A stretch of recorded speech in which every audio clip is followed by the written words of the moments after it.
आऊँगा न जाऊँगा, आऊँगा न जाऊँगा, मरूँगा न जीऊँगा।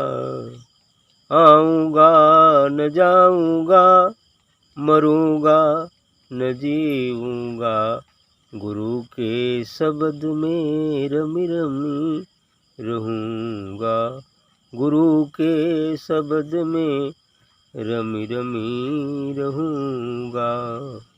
आऊँगा न जाऊँगा, मरूँगा न जीऊँगा।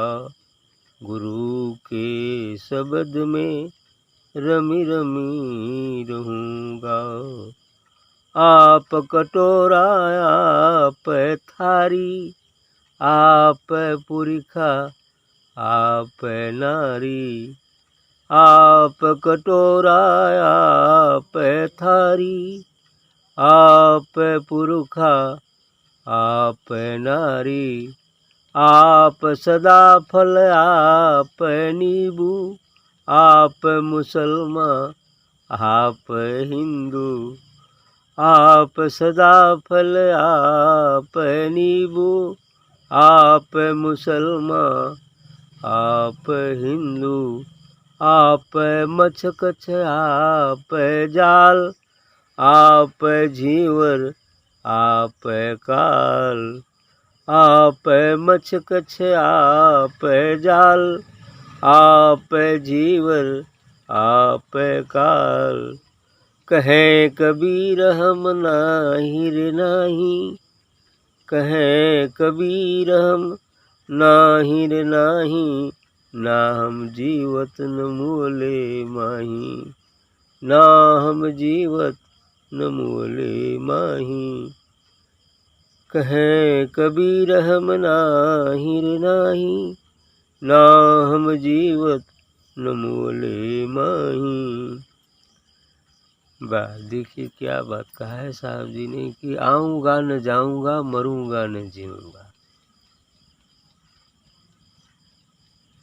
अरे आना कहाँ है और जाना कहाँ है, और मरना जीना भी जब हम अपने निज स्वरूप को प्राप्त हो जाते हैं तो न आना होता है न जाना होता है, न मरना है न जीना है। मरना और जीना, आना और जाना तो शरीर का काम है। शरीर जाता है आता है, शरीर मरता है जन्मता है, कुछ काल तक जीवित रहता है। लेकिन आत्मा का कौन सा मरना है, और आत्मा को कहाँ से जाना है, कहाँ जाना है? वो तो सर्वत्र है। अब सर्वत्र है तो उसका कहाँ जाना कहाँ आना, और कहाँ जीना और कहाँ मरना? वो तो अजर अमर अविनाशी है, शाश्वत है, चिरंतन है, सनातन है। उसका कभी मरना जीना होता ही नहीं, कहीं आना जाना भी नहीं होता। अब आकाश कहाँ जाएगा और कहाँ से आएगा? वो तो हर जगह है बस। जिस तरह से आकाश अंतरिक्ष हर तरफ है, उसी तरह से तो आत्मा व परमात्मा व सद्गुरु नूरी स्वरूप से हर जगह है। उसका कहाँ जाना और कहाँ से आना होगा?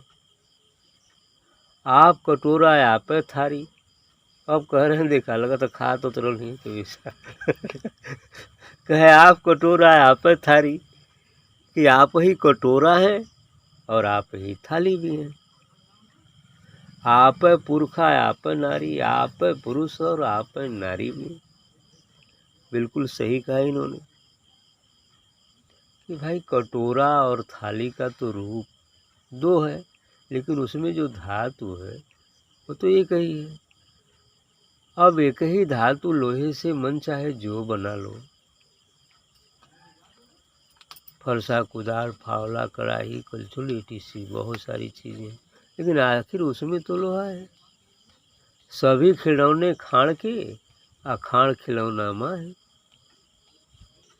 कहने का भाव कि अब चीनी को मिलाकर मन चाहे जो जो मिठाइयाँ बना लो, खूब सारी और भिन्न भिन्न मिठाइयाँ बना लो, लेकिन उसमें मूल तत्व जो मिठास है, जो चीनी है, वो तो एक ही है।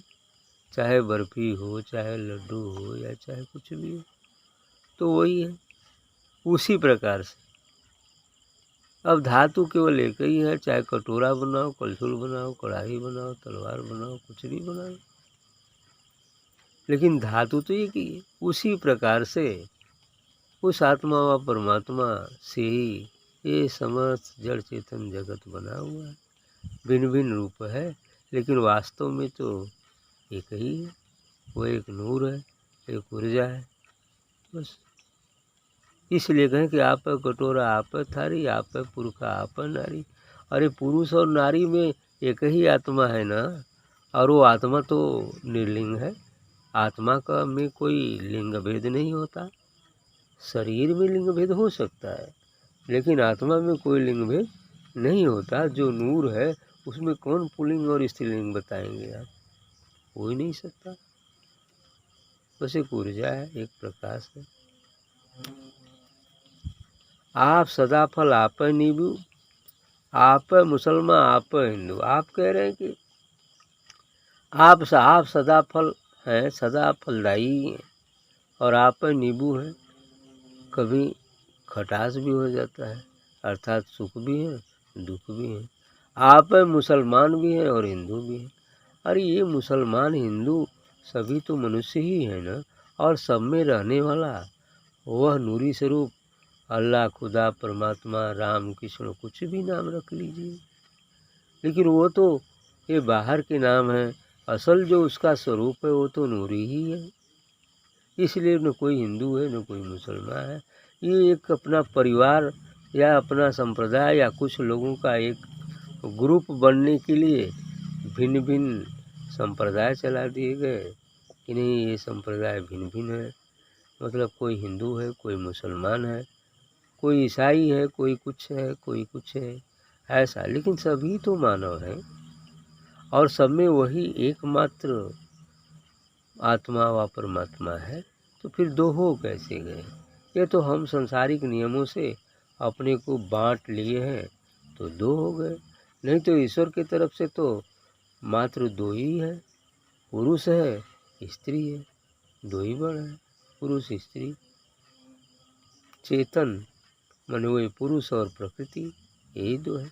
चेतन और जड़ दो भागों में बना है, ये द्वैत संसार है। लेकिन ये द्वैत भी एक का ही दो अभिव्यक्ति हो गई है। एक ने ही दो रूप धारण कर लिया, एक पुरुष हो गया, एक स्त्री हो गया, एक जड़ हो गया, एक चेतन हो गया। लेकिन ये जड़ और चेतन दोनों से परे भी एक अवस्था है जहाँ हमें जाना है, अति चेतन अवस्था। उस अति चेतन अवस्था में ही मूल जो है वही अनाम है, वही निर्वाण है। उसी को कबीर साहब ने कहा ना कि सुख दुख के एक परे परम सुख, ते ही सुख रहा समाई।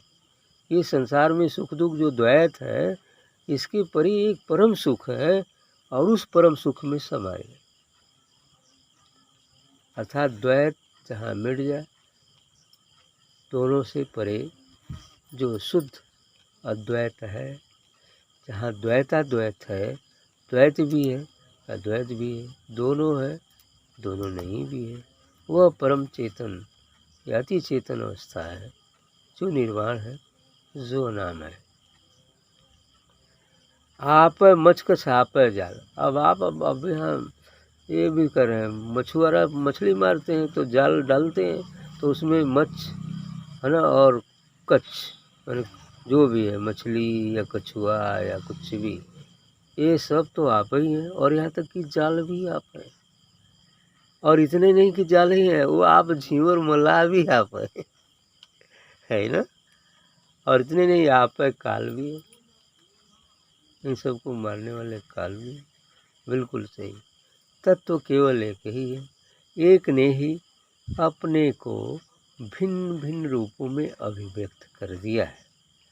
यह संपूर्ण जगत, समस्त ब्रह्मांड उस एक का व्यष्टि स्वरूप है। यानी व्यष्टि स्वरूप माने भिन्न भिन्न रूप धारण किया हुआ है। अब जैसे सूर्य एक ही है, और 1 लाख ऐसे पात्र रखे जाएं पानी भर करके जो सूर्य के सीध में पड़ते हों। अब 1,00,000 पात्र में भी तो वही सूर्य एक ही प्रतिबिंबित होगा और सब में ऐसा लगेगा कि वही सूर्य ही उग रहा है, क्योंकि उसमें भी प्रकाश परिवर्तन के नियम से प्रकाश निकलता है। तो ऐसा लगेगा सब में सूर्य है। लेकिन सब में सूर्य का एक एहसास मात्र है, एक आभास मात्र है। यदि आप उसमें से सूर्य को पकड़ने जाएंगे तो गायब हो जाएगा, है ना। बस ऐसी ही बात है। ऐसे ही संसार के समस्त जो है जड़ वस्तु एक उस छोटे छोटे पात्रों में भरे जल के सदृश हैं और परमात्मा जो नूर का महासागर है उसका थोड़ा सा अक्सारा है उन सब में, जिससे वे जीवित हैं, चलते फिरते हैं, स्थित हैं, कुछ काल तक रहना है। बस यही बात। अब हम क्या करते हैं, संसार उसमें से जाकर उस आनंद को लेने सूर्य को पकड़ना चाहते हैं। उस प्रकाश को पकड़ाएगा वो गायब हो जाएगा, पकड़ने चलेंगे गायब हो जाएगा। यदि गायब नहीं होता तो सबको संतुष्टि हो जाती इस संसार से। लेकिन संतुष्टि न होने का कारण है कि वो मिल नहीं पाता है। हम पकड़ना तो चाहते हैं, लेना तो चाहते हैं, लेकिन प्रतिबिंब से क्या मिलेगा आपको? प्रतिबिंब से क्या मिलेगा?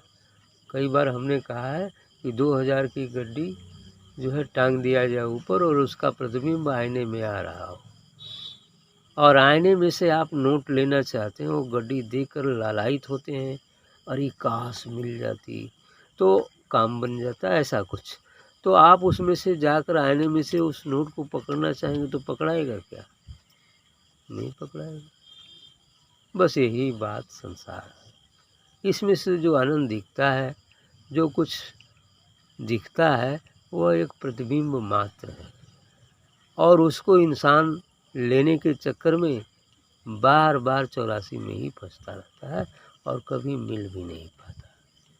84 लाख जोनियों में फंस रहा है उसी एकमात्र क्षणभंगुर आनंद के लिए, लेकिन उस शाश्वत की तरफ जा ही नहीं रहा है जहाँ हमेशा हमेशा वही आनंद है। तब भूत के आनंद के लिए संसार परेशान है और नूर उस महासागर के आनंद को प्राप्त करने के लिए कोई चाहता ही नहीं है। अरे 2000 की नोट टंगी है तो मान लो ऊंचाई पर एक खंभे के ऊपर है तो तुम उस पर चढ़ो, धीरे धीरे चढ़ते जाओ, चढ़ते जाओ। यदि वहाँ से नोट उतार लोगे तो वहाँ से भी मिल जाएगी और आईने में से भी मिल जाएगी, बस काम बन जाएगा। अर्थात ये जो 8 डंडे की सीढ़ी लगी है, इस 8 को क्रॉस कर शून्य में चले जाओ, आकाश में चले जाओ, शून्य में चले जाओ, फिर वहाँ बस वो नोट मिल जाएगी। मतलब वो आपके निस्वरूप उस परमानंद का बोध हो जाएगा। तो वहाँ परमानंद का बोध हो गया तो परमानंद समझ में आ गया, यहाँ का भी समझ में आ गया, वहाँ का। अरे भाई, जो जल की विशाल राशि को प्राप्त होता है तो बूंद को तो प्राप्त होता ही है, बूंद तो उसमें है ही है। और जो अन्न की विशाल राशि को प्राप्त होता है, चावल हो या गेहूँ, तो उसमें चावल के एक दाने तो तमाम है, क्योंकि एक एक दाने को मिलकर ही राशि बनी हुई। ऐसा ही है। तो आप सब कुछ है, सब में वही है, सब वही है। आप मच्छ कच्छ आप जाल, आप झींवर, वही जो है मल्लाह भी है, इनको पकड़ने वाला, और यही काल भी है। कहें कबीर हम नाही रे नाही, कहें कबीर हम नाही रे नाही, ना हम जीवत न मोले मैं। कह मैं तो हूँ ही नहीं, मैं नहीं हूँ। एक मैं शरीर से मतलब है और एक शुद्ध मैं होता है जो आत्मा से मतलब है। लेकिन यहाँ पर इनके कहने का मतलब कि कहें कबीर हम नाही रे नाही, ना हम जीवत न मोले मैं। का हम ना आई मतलब हम शरीर ना आई, हम तो कुछ और है। कह हम नाही रे नाही, हम शरीर नहीं है, हम मन भी नहीं है, और न हम जीवित हैं न मरे ही हैं, यानी बिच्छे में न मरे हैं न जीवित, यानी बीच में, यानी मरे भी हैं और जीवित भी हैं, दोनों हो सकता है। मरे इसलिए हैं कि महामृत्यु के बाद ही हमें असली जीवन प्राप्त होता है।